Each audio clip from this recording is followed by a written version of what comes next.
Los malentendidos pueden surgir en cualquier momento. Una palabra mal interpretada, una acción sacada de contexto, una intención que nunca se explicó. Y cuando no se aclaran a tiempo, pueden escalar rápidamente y causar un daño profundo en las relaciones, en las familias e incluso dentro de la iglesia. En el libro de Josué encontramos un episodio sorprendente donde un malentendido estuvo a punto de dividir el pueblo de Dios y provocar una guerra entre hermanos. Hoy, en Sabiduría para el Corazón, con el pastor Stephen Davey, en la voz y adaptación de Daniel Cuquín, aprenderemos cómo responder ante este tipo de situaciones con verdad, humildad y sabiduría bíblica. Acompáñenos en esta lección titulada Enfrentando los malentendidos bíblicamente. Hay pocas cosas más dolorosas en la vida que ser malentendido. Sus motivos son puros, pero alguien lo malinterpreta y se ofende o lo confronta enojado. Puede que usted haya sido acusado por hacer algo o decir algo basado en lo que otra persona piensa que son sus motivos. Pero esa persona está equivocada y sus motivos no son lo que se rumorean. Y de repente se encuentra sumido en una situación muy emocional. Quizás usted ha sido malentendido por su esposa, esposo, hijos o padres, tal vez por un compañero o un socio, tal vez por un vecino de muchos años. Quizás usted ha sido malentendido por un hermano en la iglesia. Los malentendidos han dividido iglesias, destruido hogares, destruido relaciones. Ahora, si yo le pidiera que escoja un capítulo de la Biblia que trata con el tema de los malentendidos, dudo que escoja Josué capítulo 22. Sin embargo, en este capítulo he encontrado una ilustración clásica de un malentendido. De hecho, esto casi produce una masacre. Y permítame decirle que eso es exactamente lo que los malentendidos generalmente producen. Le invito a que abra su Biblia en el libro de Josué, capítulo 22. Permítame advertirle que este pasaje es duro. Este pasaje va a revelar la tendencia humana de malinterpretar, juzgar, de condenar rápidamente basado en lo que nosotros creemos que son los motivos del otro, sin saber si es así o no. Comencemos leyendo los versículos 1 y 2 de Josué capítulo 22. Dice: Entonces Josué llamó a los rubenitas, a los gaditas y a la media tribu de Manasés y les dijo: Vosotros habéis guardado todo lo que Moisés, siervo de Jehová, os mandó, y habéis obedecido a mi voz en todo lo que os he mandado. Hagamos brevemente una pausa aquí. Los rubenitas, gaditas y la media tribu de Manasés habían luchado fielmente por 7 largos años junto a sus tribus hermanas para conquistar la tierra. Ahora ellos están listos para regresar a sus hogares, porque años antes ellos habían pedido que les concedieran vivir del otro lado del Jordán, y Dios se los había concedido. Y ahora, después de 7 años, ellos van a regresar con sus familias, con sus esposas e hijos que se habían quedado al otro lado del Jordán. Ellos finalmente regresan a casa. Pero antes de que se fueran, Josué los llama para una reunión muy emotiva.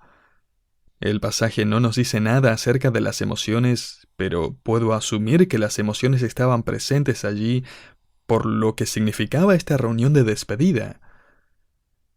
Estas tribus habían luchado juntas por 7 años, lo cual, a propósito, es más tiempo que cualquiera de las 2 guerras mundiales. Estos hombres eran camaradas. Muchos de ellos seguramente se habían vuelto grandes amigos. Su vínculo era muy estrecho. Y ahora iban a despedirse. Josué llama a estas tribus y hace un par de cosas. Primero los felicita y luego los manda. Y a todo esto, ese es un buen patrón a seguir. ya sea un padre, una madre, un jefe en el trabajo, primero felicitar y después mandar. Entonces Josué primero los felicita. Mire nuevamente Josué 22, versículo 2. Y les dijo: Vosotros habéis guardado todo lo que Moisés, siervo de Jehová, os mandó, y habéis obedecido a mi voz en todo lo que os he mandado. Continuamos con los versículos 3 al 4. No habéis dejado a vuestros hermanos en este largo tiempo hasta el día de hoy, sino que os habéis cuidado de guardar los mandamientos de Jehová vuestro Dios. Ahora pues que Jehová vuestro Dios ha dado reposo a vuestros hermanos, como lo había prometido, volved, regresad a vuestras tiendas, a la tierra de vuestras posesiones, que Moisés, siervo de Jehová, os dio al otro lado del Jordán. Hay 3 características que Josué enfatiza en estos versículos, y en resumen, él los felicita por ser fieles, obedientes y leales. Pero en segundo lugar, Josué les da un mandato. Mire Josué 22, versículo 5. Allí leemos: solamente que con diligencia cuidéis de cumplir el mandamiento y la ley que Moisés, siervo de Jehová, os ordenó, que améis a Jehová vuestro Dios y andéis en todos sus caminos, que guardéis sus mandamientos y le sigáis a él y le sirváis de todo vuestro corazón y de toda vuestra alma. Existe una unidad muy fuerte en el grupo. Hay un vínculo muy fuerte entre los que tuvieron el mismo objetivo y la misma tarea por hacer. Por ejemplo, cuando nosotros vamos a la iglesia los domingos por la mañana, una de las cosas que nos unifica es que vamos con la misma intención. De lunes a sábado también estamos unidos como iglesia al evangelizar el vecindario. Buscamos edificarnos alabando a Dios y evangelizando al mundo, y esos son objetivos en común que nos unifican como iglesia, como familia en la fe. Ahora, quizás no tanto con la iglesia, pero en otras situaciones, usted habrá notado que una vez que la tarea por hacer se concreta, generalmente suele haber una separación. Es decir, ¿cuántos compañeros de la escuela le prometieron que le escribirían? ¿Cuántos amigos de la universidad le dijeron que estarían en contacto? ¿Cuántos vecinos cuando se mudaron le dijeron que iban a regresar a visitarlo? Sin embargo, de alguna manera no intencional, con el paso del tiempo hubo una separación. Pienso que esta es la razón por la cual Josué manda a estas tribus con tanta vehemencia. Ellos están por cruzar el Jordán de regreso a su hogar. El valle del Jordán tiene entre 8 y 20 kilómetros de ancho. Los montes a sus lados tienen una altura de 600 metros. Estas 2 tribus y media se van a ir y van a estar bastante lejos. Así que Josué les dice: asegúrense, más allá de que estén lejos, de siempre recordar que son parte de este pueblo. Asegúrense de recordar siempre que adoramos al mismo Dios. Nunca se olviden de eso y jamás, jamás se olviden de seguirlo. Manténganse fieles. Pienso que la pregunta básica que había en el corazón de Josué era: ¿irán a permanecer fieles mientras están lejos? He hablado con padres cuyos hijos se fueron a estudiar a otra ciudad y esa es la misma pregunta que tienen en sus corazones. ¿Permanecerán fieles? Así que Josué planta la semilla. Permanezcan fieles, no se desvíen, recuerden siempre al Señor.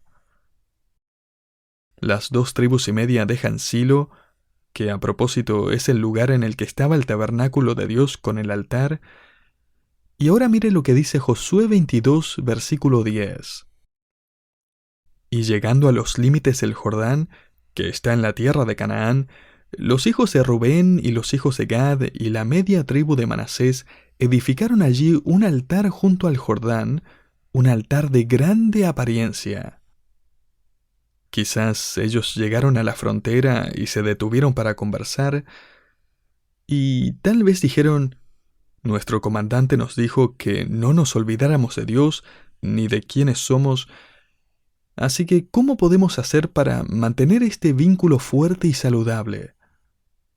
Tal vez a alguien se le ocurrió la idea: ¿y si construimos una réplica aún más grande del altar en Silo?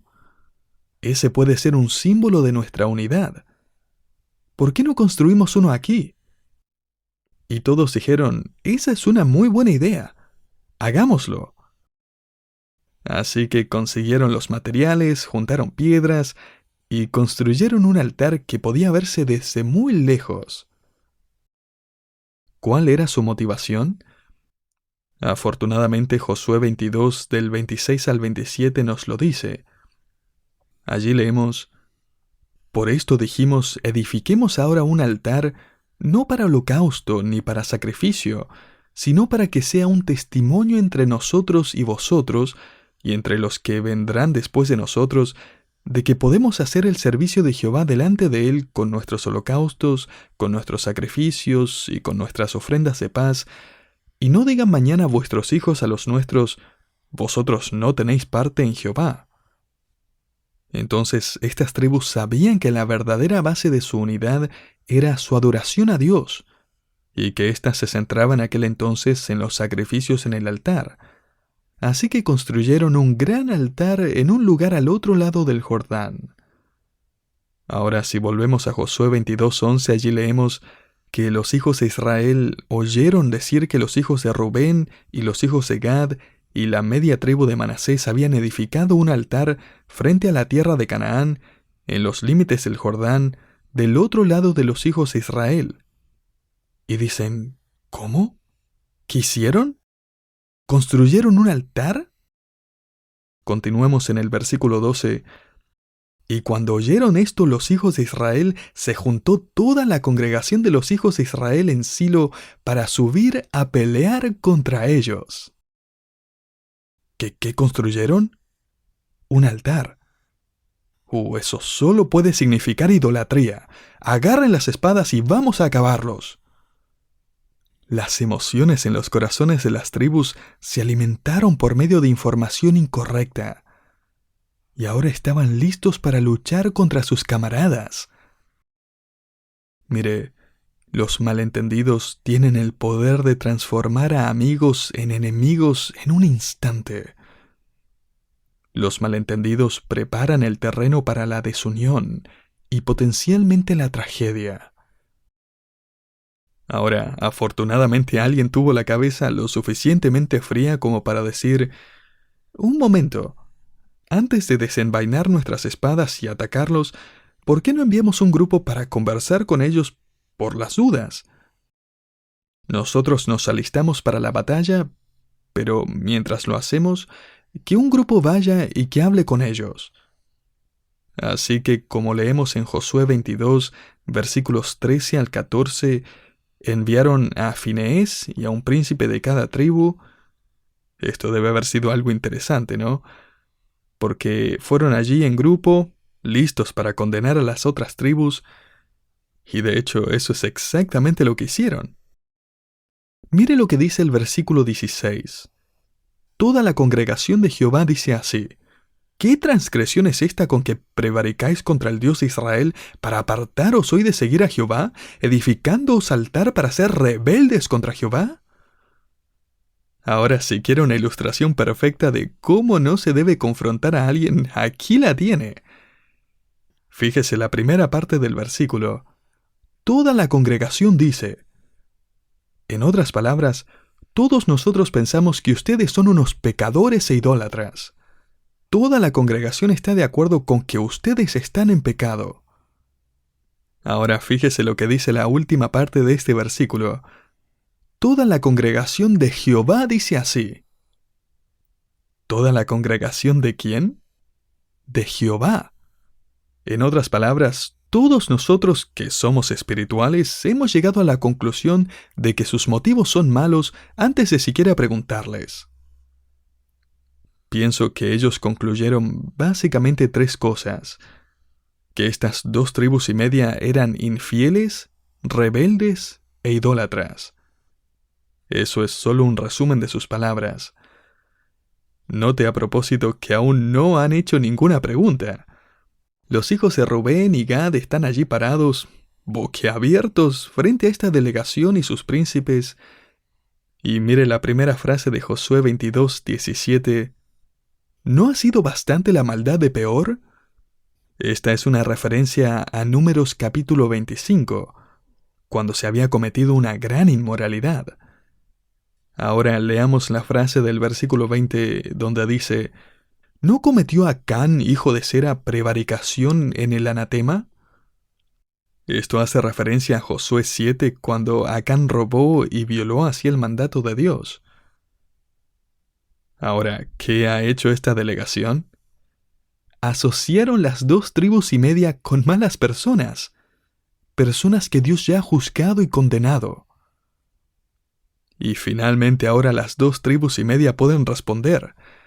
Ya hemos leído su explicación, pero regresemos a Josué 22, versículos 24 al 25, cuando ellos finalmente pueden hablar y explicar su motivación.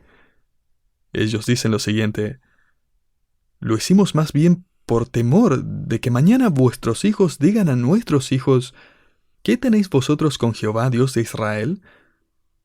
Jehová ha puesto por lindero el Jordán entre nosotros y vosotros, oh hijos de Rubén e hijos de Gad. ¿No tenéis vosotros parte en Jehová? Y así vuestros hijos harían que nuestros hijos dejasen de temer a Jehová. Seguimos con el versículo 28. Nosotros pues dijimos: si aconteciere que tal digan a nosotros o a nuestras generaciones en lo porvenir, entonces responderemos: mirad el símil del altar de Jehová, el cual hicieron nuestros padres, no para holocaustos o sacrificios, sino para que fuese testimonio entre nosotros y vosotros. En otras palabras, este altar no es para idolatría, eso no es verdad. Es un testimonio entre nosotros de este lado del Jordán y ustedes del otro lado. Permítame ahora darle 3 motivaciones, 3 propósitos de lo que dijeron estas 2,5 tribus acerca del altar. Motivación número 1. Este altar serviría como recordatorio de la fidelidad de Dios. Llegaría el momento cuando sus hijos y luego nietos no conocerían otra cosa que ese lado del Jordán. Ellos quizás se preguntarían: hemos escuchado acerca de las 12 tribus, pero nosotros estamos aquí, y las otras 10 allá. ¿Somos realmente parte de ellos? Todo lo que los padres debían responder sería: oh sí, claro que sí. ¿Ven allí a la distancia ese altar? Nosotros lo construimos cuando todavía vivíamos allí, para poder así un día mostrárselos y decirles: allí estuvimos nosotros, somos parte del pueblo de Dios, y ustedes también son hijos de Abraham y parte de este pacto. Motivación número 2 fue que el altar sería una herramienta de enseñanza para sus hijos, para que ellos no olvidaran en tiempos de prosperidad. Ellos sabían que sus hijos y nietos no tendrían una comprensión de los sucesos de la conquista, de lo que había sido la guerra. Así que este altar sería una herramienta para poder enseñarles a sus descendientes lo que había sucedido. Podrían contarle todo acerca de la obra de Dios, el poder de Dios y la fe en Dios. Ellos podrían decir: ¿ven el Jordán? Ese río se partió en 2 y nosotros cruzamos en seco. ¿Ven ese altar allí? El altar era algo tangible que ellos podían ver. Mire, los periodos de prosperidad a veces parecen borrar todo lo que uno aprende durante los tiempos de guerra. Así que estas 2,5 tribus construyen un altar para recordar. Motivación número 3. El altar sería un símbolo de unidad. En otras palabras, nosotros también somos hijos de Dios. Somos parte de este pacto. Somos parte de este pueblo. Hemos ayudado. Estuvimos allí. ¿Ven el altar? Eso es prueba de ello. Ahora hagamos una pausa y tomémonos un tiempo para aplicar los principios de este pasaje a nuestras vidas de manera personal. Número 1. el ser celosos por la pureza de la fe es digno de alabar. También es digno de alabar que las tribus enviaron una delegación en un intento por mantener pura a la nación. Ellos podrían haber actuado de otra manera. Pienso que si hubieran tenido la actitud que vemos una y otra vez en la actualidad, ellos habrían dicho ¿que construyeron un altar? ¿Son idólatras? Hasta luego, que les vaya bien. Espero que nunca se les ocurra volver. Y sin embargo, sabiendo que eran parte del pueblo del pacto, esta gente estaba lista para hacer algo al respecto. Y eso es digno de alabar. Querido creyente, cuando vemos o escuchamos de algún creyente que cayó en pecado y fue descubierto, ya sea un robo, infidelidad o lo que sea, por lo general decimos, «Oh no, qué mal», y simplemente nos distanciamos. Pero estas tribus quisieron mantener la pureza del pueblo, la fidelidad al pacto. Ellos reconocieron que si una tribu fracasaba, eso afectaba a la nación entera. Y de manera similar, dentro de la iglesia, cuando una persona en el cuerpo de Cristo cae, afecta al cuerpo entero. Debemos preocuparnos más por los demás. Debemos ser celosos. Ahora, no debemos hacerlo de la manera que estas tribus lo hicieron, pero debemos estar dispuestos a ir, a ayudar al hermano que está caído. Número 2. Debemos asegurarnos que nuestras conclusiones se basan en hechos y no rumores. Dios manda a la iglesia a que discierna, pero el discernimiento no lo adquirimos por medio de los chismes o la evidencia circunstancial. Estas tribus dijeron, ellos construyeron un altar y saben que está mal. Seguramente piensan hacer sacrificios, y eso está mal. Tal vez ya se dejaron influenciar por otras religiones que tienen distintos altares. Deben de estar involucrados en todo eso. Y es fácil ver cómo esto se agranda y se agranda, hasta que finalmente dicen, tenemos que matarlos. Pero estaban equivocados desde un principio. Así que, querido oyente, asegúrese de sacar conclusiones basado en hechos. Tenemos que ser honestos los unos con los otros y admitir que hay algo en nosotros que le gusta escuchar historias de otros. Hay algo dentro nuestro que disfruta el ¿qué cosa hizo? ¿Que ella hizo qué? ¿Escuchaste lo que pasó? No se lo digas a nadie, pero... Sí, se lo cuenta para que no se lo diga a nadie. ¿En serio? Mire, todos tenemos un instinto asesino dentro nuestro. Por alguna razón, nuestra antigua naturaleza ama creer lo peor, en lugar de querer pensar lo mejor. Y a causa de eso hay vidas destruidas. Número 3. La solución a los malentendidos es comunicarse de manera humilde. Cuando somos malentendidos o cuando hemos malentendido a alguien, tenemos que ser honestos y conversar con franqueza. Usted se encontrará diciendo frases como, no sabía que eso era lo que quisiste decir. O, ahora tiene sentido. Las 2 tribus y media estaban dispuestas a darle una respuesta a las otras tribus. Y eso demanda humildad. Salomón dice en Proverbios 15:1, la blanda respuesta quita la ira. Creo que la mayoría de los problemas en los matrimonios se deben a una serie de malentendidos sin resolver. La mayoría de los problemas entre amigos son una serie de malentendidos sin resolver. He visto amigos de años que en cuestión de meses pasan a ser enemigos a causa de no hablar con franqueza y honestidad. Número 4. Al ser acusado erróneamente, necesitamos comprender que solo Dios puede controlar el daño. Me imagino a estas tribus diciendo, ¿ustedes quieren decir que toda la congregación piensa que somos idólatras? ¿Todos se han puesto de acuerdo con que nos hemos rebelado contra Dios y somos infieles? ¿Se confabularon? Déjenos ir al otro lado y encontrar a los responsables de todo esto. Vamos a convencerlos de que están equivocados. Ellos no hicieron eso, pero lo que hicieron fue muy poderoso. Mire lo que dice Josué 22, versículo 34. Ellos le dieron a este altar un nuevo significado, por así decirlo.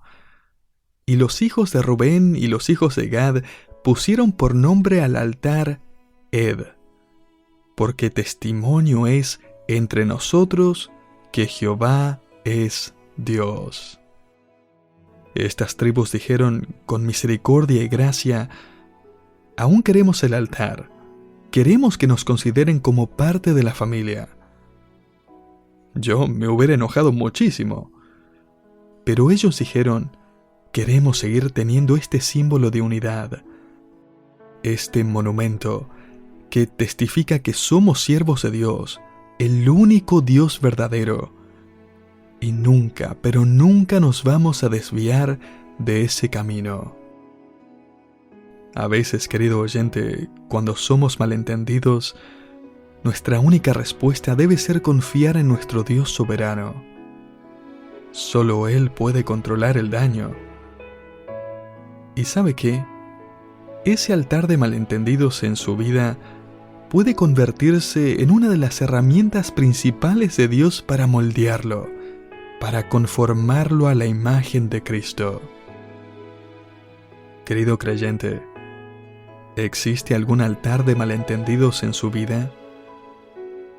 Permita que sea una herramienta por medio de la cual usted pueda comprender a su Dios amoroso y poderoso. Y si tiene la posibilidad, vaya hoy y haga lo posible por aclarar las cosas.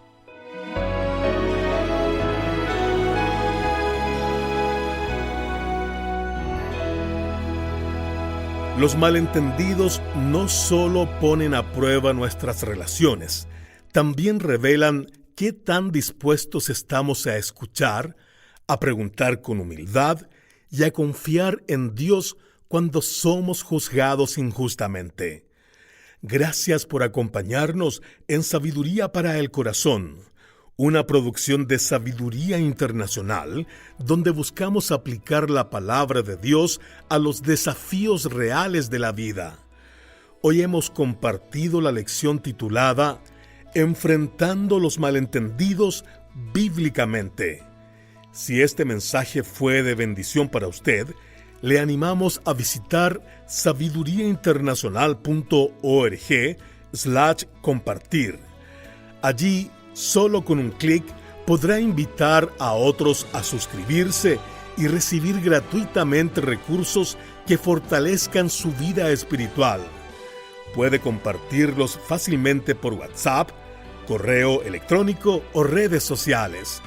Le esperamos en el próximo programa de Sabiduría para el Corazón.